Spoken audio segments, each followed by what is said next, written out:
hay-adda laanqeyrta caasi ICRC ayaa maanta deeq dawo ah gaarsiisay xarunta caafimaadka ee degmada Baxdo ee gobolka Galgaduud.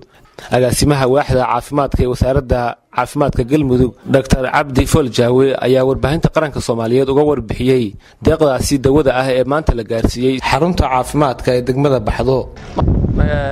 degmada Baxdo waxaan ku wareejinay daawo dhan 32 kartoon ilaa 35 kartoon 35 kartoon oo daawo aan ku wareejinay oo qaybta ugu badan ay tahay falabooyinka ringa lactate-ka oo ugu talagalnay Ilaahay nooma keenay haddii shuban iyo wax dilaacaan inay ka hortag noo sii ahaato.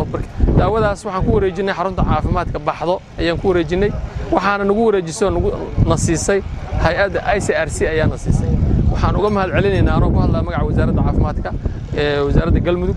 waxaan uga mahad celinaynaa hay'adda ICRC daawada ay nasiisay waxaan ka rajaynaynaa waxtar intaan ka weyn oo ka badan.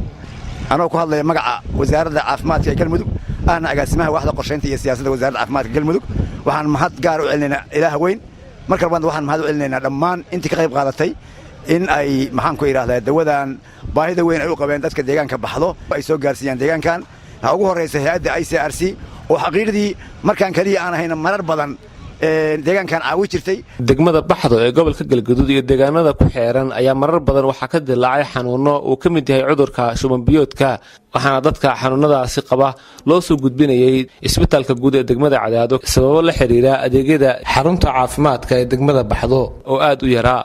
Cabdi Xasan Awowe warbaahinta qaranka Soomaaliyeed Cadaado.